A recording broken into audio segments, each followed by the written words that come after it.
Hey guys, welcome back to some more AFK Arena. In today's video, we are attempting to do an early game, which is level 1 to 160 tier list. It's going to be a lot in the comments. It's always tough to put these things out because there's a lot of conditionals about them, but we're going to give it a try, so let's get into the video.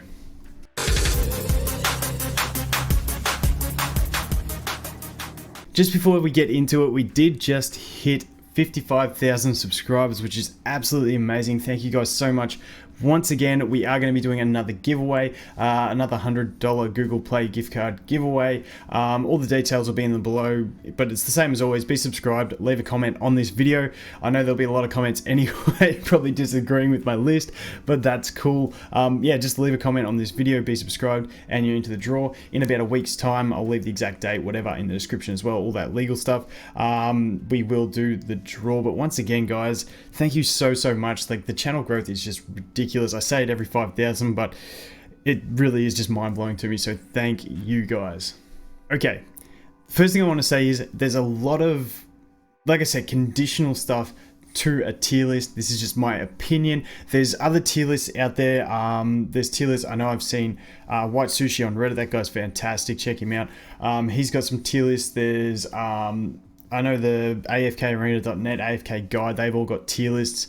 They're all a bit different. This is my early game for 1 to 160. I'm going to go through, explain all my choices, and if you disagree, feel free to put it down there. Just keep in mind that this is for early game, so you may not want to go full investment in some heroes that are higher up on this list. And also, by the same token, there's some heroes that are low down on this list that towards end game will be at sort of the top tiers. So let's go through it. The thing about Celestials and Hypergenes, I tried to balance them in a sense that you're not going to have them.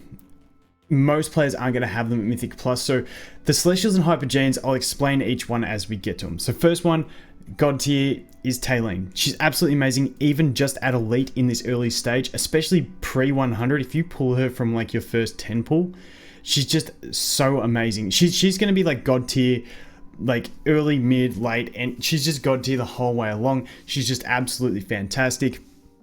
She just has, if you do have a couple of ascensions on her, she's fantastic damage, but the support is ridiculous. She's just all around just amazing. I can't express enough. In this 1 to 160 range, if you only have her at Elite, at around the sort of 140 mark, maybe 120 mark, she will sort of slow down a bit if she's still stuck at Elite and your other heroes are leveling past her. But, you know, if you can get your Crystal up there and she can keep going, she's still really good. But in that really early stage at Elite, she's fantastic, amazing. Then she slows down a little bit, but she's still so good. SS tier, Lucius. I don't think Lucius really needs much to be said about him. The shields are ridiculous. He's just a really solid tank. Wukong. Now this guy I never knew until we did the 530 challenge, and man, this guy can carry. And the thing about Wukong is, yes, he's a Celestial, but he's very easy to ascend with the Labyrinth store, and then you get a free one, and then also you get all the events seem to give copies of him, so if you want to pick him up, he is really good when power leveled. You'll notice towards endgame he drops off in the PvE aspect, just because once he can't power level past, but if you can keep him at a higher ascension and keep his levels pushing above your other heroes, he is a fantastic carry. And like I said, depending on when you start the game, what events are going and stuff like that, you can normally actually power level this guy and keep him as your main carry if you fully invest in him with everything else. But once again, he does start to drop off. Next one, Mezoth just at Elite. Like, I was using him in chapter 23, 24 at Elite, and he's still an absolute beast. He's just so thick. He's just really hard to kill. Just a big beast of a tank. So he gets in there, kind of like Taylene. If you only got one copy, may sort of start to fade off a little bit, but still just absolutely fantastic hero. I really do like him. Then the next two, we've got Muriel and Savius. These guys are, besides Wukong, for this period, also Shamira. I was tossing up between Shamira being here or here. I ended up putting her here, but I kind of think when I look at that, I want to put her there with those two. Muriel is just fantastic. The burst damage out of her, she's like, in that early game stage, she's ridiculous. The good thing about these two is you're going to be able to ascend them to Legendary Plus no matter what, because they're just fodder heroes, so you can get them up really quickly to their Legendary Plus without having to worry about pulling the extra copies.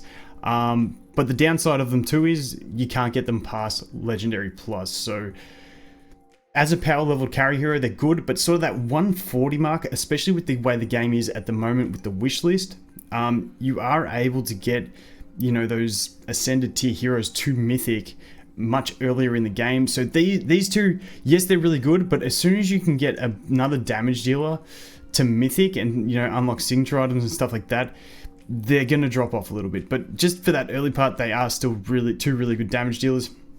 Shamira really picks up at 161, where she starts healing while her ult is going, but in the proper team, she's definitely an SS choice for me. So she's sort of tossed up in between those two. I'm going to leave her there for now. Leave her there. I still like her, even though she only heals at the end of her ultimate. If you get a nice supportive team and you get her power leveled in the front row with a nice Lucius or Mezoth tank next to her, you're going to be pretty right. As long as you team her up with something like the Wilder combo, or you put some Rowan in there, something like that, you should be pretty solid. Next up, we have S tier. Cazza. I actually started using this guy on my 530 account, and he is actually amazing. Even at low ascension, mine is Elite Plus, and my team's at around 140. And man, it's all about support. So you can still have your other main damage dealer, and then you got to have a bunch of support to keep him alive along with your main damage dealer. And once this guy pops his AoE, one, it does some really decent damage, but two, like the CC on it is ridiculous.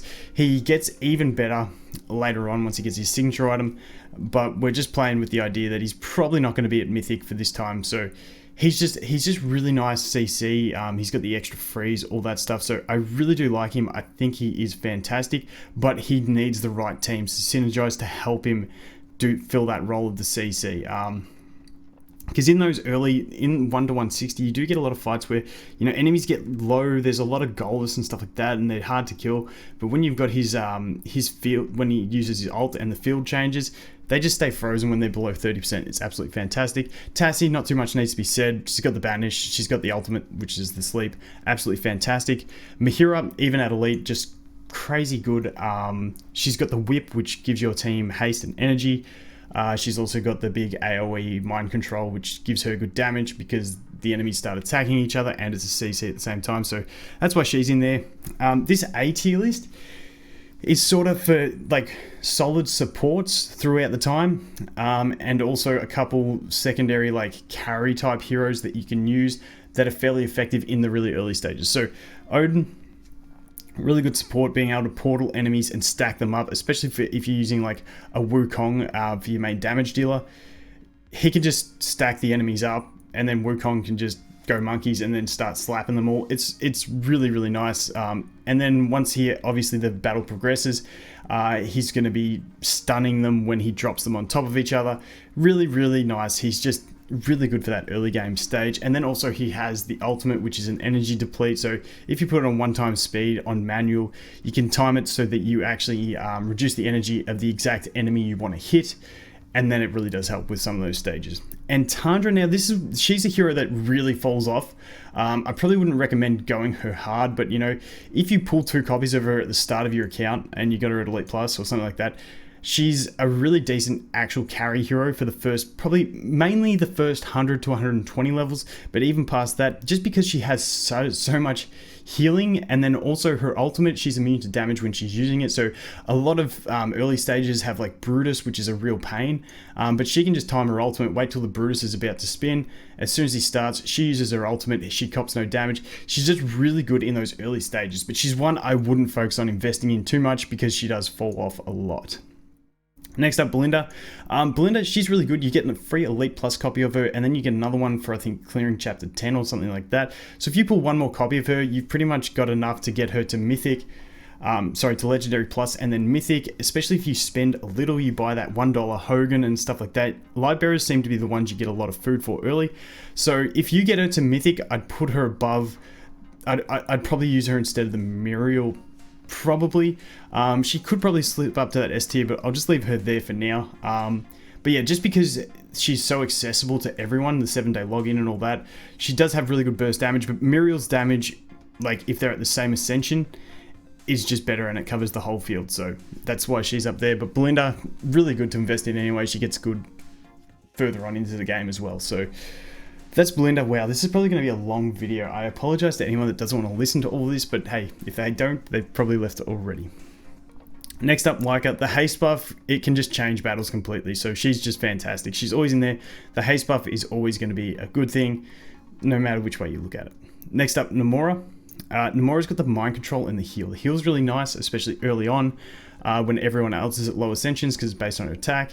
The mind control can be really clutch in some situations where you can mind control an enemy, say Arden, get the enemy Arden to root their team and all that stuff. She's just, the RNG on mind controlling the right enemy can really help a battle.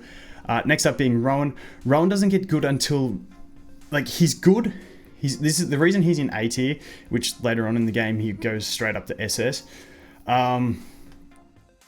Basically, I think it's 141 where he starts refreshing his own potions.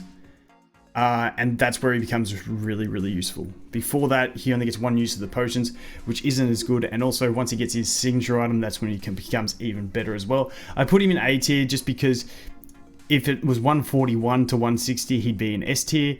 But besides that, you know, I just left him in A tier. But Rowan, fantastic. You always want to pull him. Arden, I put in A tier. Some people would say he's bad. But at level 41, I believe it is, he starts entangling 2 enemies. At level 141, he starts entangling 3. Or maybe it's 61 he starts doing 2. Can't remember, but whatever it is, 81 even. Like the very early stages of the game, you don't want to use Arden. Once he starts entangling 2 enemies, he becomes okay. Once he starts entangling 3, so like from the 141 to 160, he'd be in that S tier, definitely. But we've put him in A tier just to balance it out because it's such a broad range. And then Rosalind's up here because when you get a really decent just main carry hero, whether you're using Shamira, whether you're using Muriel, it doesn't really work with the Wukong, but if you're using something like a Belinda or a Tandra or something, any other hero, I used her with Iron, just because you're having that one power leveled hero who hits like a truck, you can just make them hit like a truck twice, and that's pretty much the main gist behind it. Now, moving into B tier. B tier is going to be the heroes that are niche, that can help out any team at some stage against certain comps. Is pretty much, and then the ones that are getting towards being good. So let's go through it. Athalia, you're probably not going to get the ascension levels on her. That's why I've left her there. If you get her ascended, she's good damage, but most people aren't going to have her there. She's there purely because she can lock out one enemy for a long period of time. Then you have Brutus. Brutus is there because he can be put into any team and get the invincibility for 4 seconds at this stage, and just be immune to damage. So he can just ease the flow onto your back row heroes just by putting him into some comps. Iron, because you can put him in the back row or the front row and group up enemies. He's also a decent carry, but probably not as good a carry in these very early stages as the others. Once he does unlock his signature item and get there, he does go right up the list. But in that early game, he sits there, but really good. You can pull him into the back row. And we'll just transition over here to Sofia. She puts up the pyramid on the back. You can once again synergize her with Iron, or if they have assassins like Sylvina, you can use that to niche effect, but she really doesn't really shine until endgame.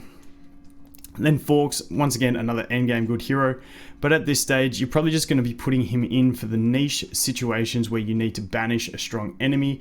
To me, early game, also the niche situation where you use his ultimate to cleanse a Brutus shield. But to me, Tassie is just superior to him in this early game phase. Lawson, really nice for things like Kaz. You can link a Kaz to another enemy, so you can just destroy the other enemy and get Kaz to take all the damage, because Kaz can be really annoying in the early game. Nara, same as the Thalia, just to lock out one enemy. Twins are just good. If you pull them really early, they'll be decent, but because one does run into melee, they do get weak. Towards endgame, these guys are just absolute beasts, but you do need them ascended. So I didn't know where to put the twins. They just ended up falling there because you're not going to use them too much in campaign. They are still good for like guild hunts and Twisted Realm and stuff like that, but you know, we left them there. Orthros has got that ability to, once again, considering that he's probably only going to be at elite, He's got the ability to negate energy against one enemy. So you can put him in the back row as a tank against like a Lucius, stop the Lucius getting his energy so that he doesn't shield and stuff like that. Just put him in there. He's really niche. You can use him in those situations. Pharrell is decent. He's sort of like a weaker version of Arden at this stage. Once again, once he unlocks his signature item, he goes up. But his abilities are really determined by the skill ups that they get. So he sort of needs to be higher levels before he starts getting really good and his CC becomes better and all that stuff. So he's decent, but you know, Arden's a better option. But if you're doing a big Greatborn team, he's still not bad to put in. And then Titus just falls in there because he's one, because I love him. You could probably put him in C, but I just want to put him up one. But Titus, he actually is a decent carry once he unlocks the skill up that he starts healing himself. He gets life leech with his passive, becomes really nice, becomes a decent carry, really good for the Mauler Tower, which you probably don't have at 160, but you know, he's not a bad carry. Not a bad carry. I've used him before, but then I struggled to pull the copies, so I couldn't ascend him. But you know, he could go in either of those two tiers. I'm leaving him there because he's my man. Next up, C tier. My man, the Baden, I'm having troubles with him on my 530 account at the moment. I decided to make him my main carry just to test it. He's not that great. He's fantastic for guild hunts and stuff like that. Like if we were doing an early game guild hunt, he'd be right up the top. But just in general, besides guild hunts, he's not really doing too much, especially in the early game. Now, I didn't really know. Okay, Cecilia was one I was struggling with. I wasn't too sure where to put her. I feel like she could have gone up to this A tier. Sorry, this B tier. Actually, you know what? I'm thinking I'm going to put her in the B tier now that I'm thinking about it. I think we'll put her there because she is that niche situation where she can put the ring down on one enemy. If she can survive, then she can mitigate a lot of damage. Very niche, but very powerful in the right niche situation. So I feel like that's where those ones fit in. So I'm going to leave her there. Next up is Aziz. Aziz just doesn't quite shine yet. You really need the full combo team of the Rowan and Rosaline twins to get him to really shine. He's not going to be absolutely fantastic. You do get those niche situations where you use him just to mind control one enemy into the others, but that's very, very niche. So I think we'll leave him down there. Gorvo can be cool in the right combos if you're using like an Iron and he can jump on them, but you know, Gorvo, you're not really going to focus on him early game. Next up, Aisel. Aisel's actually a decent carry, but he, for the first sort of 100 levels, he's a fantastic carry. He has really good sustain, decent damage, but his damage just falls off after that level 100 type stage, and he becomes a bit of a struggle. But for the really, if you pull him as one of your first heroes, he can be really good to get you through the first like 5-6 chapters. Winneth. Now Winneth I'm unsure on, because when I played with my Winneth, the lightning arrows were stunning enemies from like the very start, even though it's not supposed to happen until like level 220 or something like that. So I'm not sure if that still happens. If Winneth still stuns low level with her lightning arrows, then she goes up. If she doesn't, she stays here. I just put her here because I wasn't sure, but when I did my leveling, she was stunning the whole time, which is ridiculous to me. So she's going to stay there. Next up, Skriath, the chicken.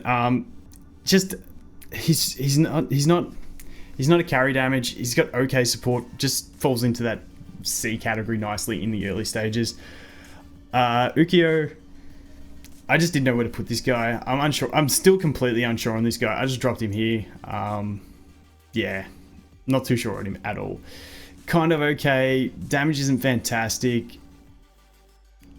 I feel like there's much better carry heroes, and if early game you want to get some use out of him, it's only going to be for the support, because your main carry is going to be one of the better heroes, which you're not going to link to him, so he just stays down there. Zolrath could be really, really good, but you'd need him ascended. If you could get the copies of him and have him as your power leveled carry, he'd be really, really good. But because no one's really going to be able to do that, especially in the 1 to 160 range, he just sits down the bottom. And then the D1, I'm just going to go through a few of them because I feel like I've taken too long with this video already. But the D tier, is just basically the rest. Yeah, that's pretty much how I look at the D tier. The rest. Okay, Arthur, fantastic late game. Just you're not going to have anyone else high enough level to bind him to. Free-to-play players won't have him yet, so he just falls in there. Estrelda's not that great. You do get the copy if you make a purchase, but yeah. Grizzle, he needs his signature item. Hendrik, just not great all round unless you're using him with Winneth, and that depends on whether Gwyneth synergy works. Isabella, just not great early game. Caz can be decent, but there's just, you'd rather be pulling Irons. Just with Wilders, you want to go the support heroes and an Iron or something like that, because Iron's just going to be way better towards the late game. Keltha, just better options, not really worth it. K-Source, same thing. Once he gets his signature item, he's not too bad, but still, Totem Dude is just all round a bit meh. With his signature item, I don't mind Totem Dude, but you're not going to power level him, and the problem with him is enemy totem dudes are really good because they're power leveled and their totems are so tanky, whereas his, when you use him, especially if he's not a power leveled hero, you're going to struggle. Rain, because she's Rain. Rigby, because he's Rigby. Cirrus, just not the greatest tank. Like, I'd like my Cirrus on my Winneth account because he has some synergy, but besides that, you're not going to just build him for the sake of it. Citrana is one that just gets no love. She's a very forgotten hero. She's a melee cloth wearer. Like, yeah, I honestly, I'm not too sure on her, but she's not great. Screg can actually be decent for this. I put him in the rest. He could probably go in that C tier, just because you can get him from the Labyrinth. However, you're probably going to want to pick up either Shamira or Wukong from the Labyrinth, so that means you're not really going to be focusing on him at all, but he is still fairly decent for it. Thane actually isn't too bad, but once again, Lightbearers, you're not going to be looking at him for a carry mainly. You could probably squeeze him up to C or D or B tier, but we're going to leave him there. Thorin's just used for endgame cheese mechanics, which we'll do in another video. The tree just isn't that great, and same with these last three. They're just not fantastic at this stage of the game. Anyway, a lot of them I haven't done too much testing on, so I could be wrong and you guys can prove me wrong. The next one is the not sure yet. Now, these two I both think may end up being SS when we put them in. I'm not sure though. Haven't done enough testing. I've heard that old mate here, what's his name? What is this guy's name? The butler. It's left me. But the butler, he's just ridiculous damage, avoids a lot of damage, darts around. I've heard he's fantastic. I'm considering putting him here. I haven't tested him personally. Same with Solus. Solus I can see doing really good things. The Dref is a fantastic mechanic. She has a heal for allies. She's got the really nice interrupt AoE. I think she's really good and she'd go there. I think she'll end up in one of these two spots for that. The one problem with early game is if she's power leveled, you really do need a lot of support because she may not be able to tank it too well. But yeah, those two I think would end up falling up there. And then down the bottom, we've just got other Legendary Plus. I couldn't be bothered giving these guys a tier. Verdan's okay. Hogan's okay for a tank really early if you've got no other options. And then Sylvena's nice for sometimes sniping enemies and stuff like that. But besides that, they all just sit down there. So let me know what you guys think. I'm going to get out of here and stop talking, but that took a while. What is it?